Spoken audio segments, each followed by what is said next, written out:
Well, it looks like the second presidential debate will not be happening after all. Yet, there's still a lot that we can learn from looking at the previous events in order to gather a better understanding of what worked and what didn't, hopefully, for the fourth and final debate.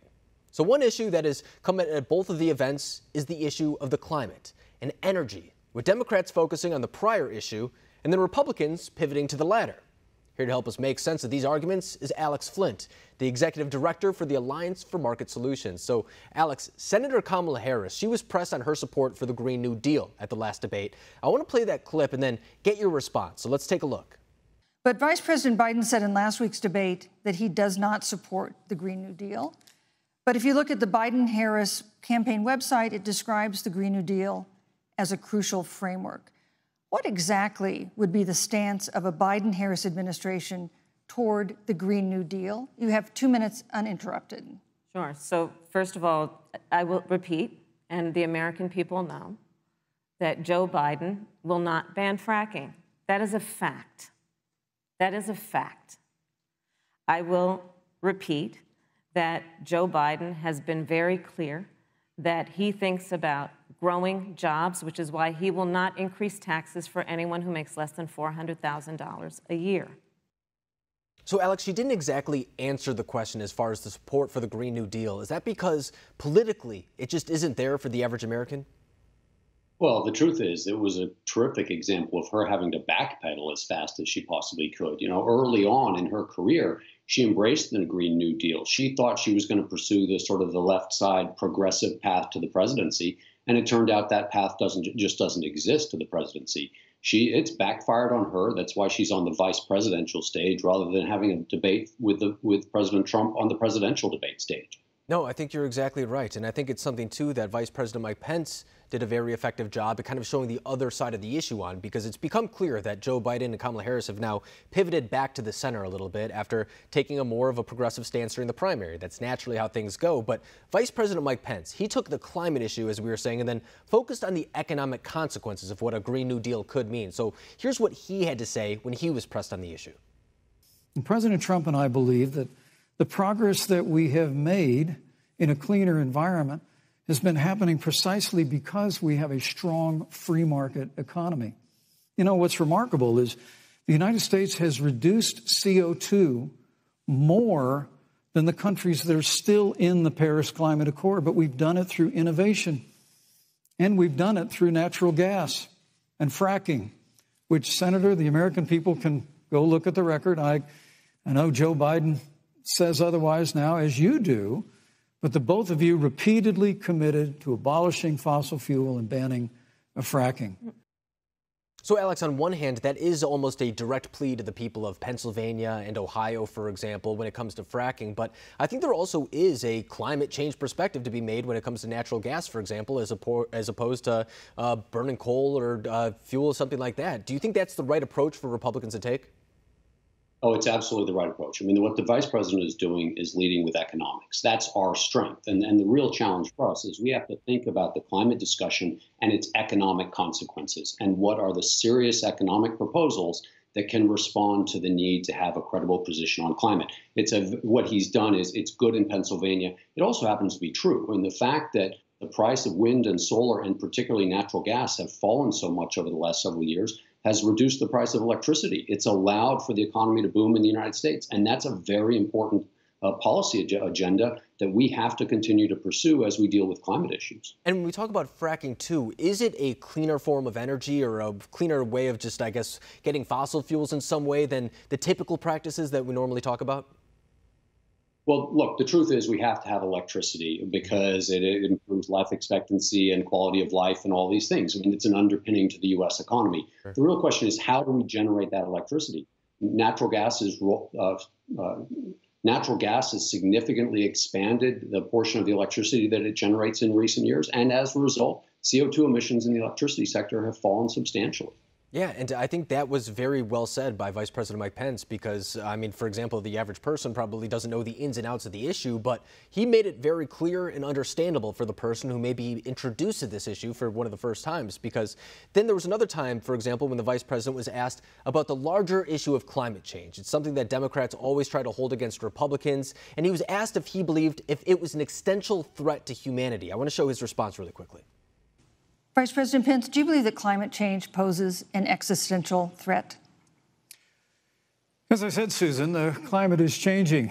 We'll follow the science. But once again, Senator Harris is denying the fact that they're going to raise taxes on every American. Joe Biden said twice in the debate last week that on day one he was going to repeal the Trump tax cuts. Those tax cuts delivered $2,000 in tax relief to the average family of four across America.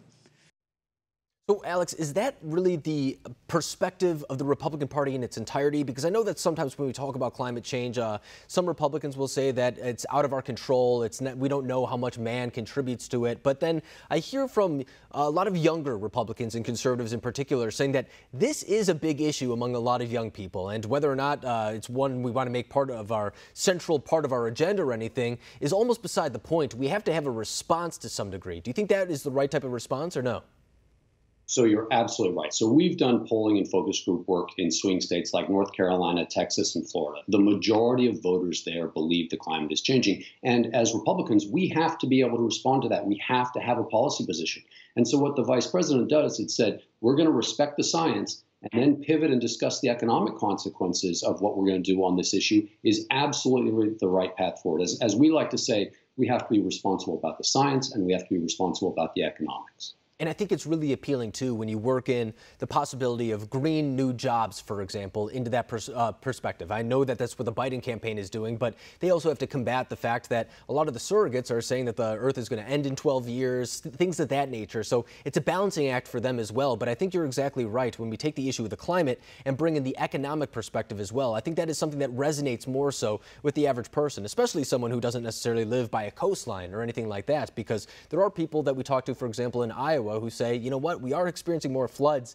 Maybe that is an offset of what climate change or anything could be. But this will be an issue that will presumably be brought up again in future debates, and one that could make a major difference to people in states like Pennsylvania and Ohio, as we were saying when we talk about fracking. So President Trump was asked about this topic last night on Fox News. I want to show what his approach was. Let's take a look.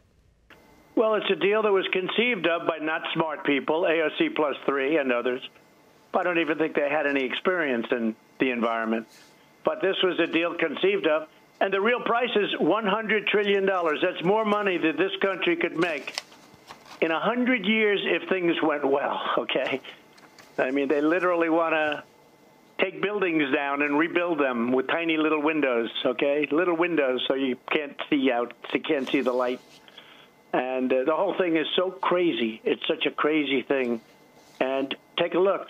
And Biden agreed to this with Crazy Bernie. So I think a majority of people get the point that he was trying to get across. I'm not sure about the validity of little windows or anything like that, but it's the idea that it would be systemic changes to the way that we know life. Do you think that is the right response that he should utilize in maybe future debates, if there are any? So, Alex, I've been doing energy policy for 25 years. And when the Green New Deal came out, I took a look at it. And what I realized was there was no policy there. It was a manifesto, really, for a radical transformation of the economy in accordance with progressive values.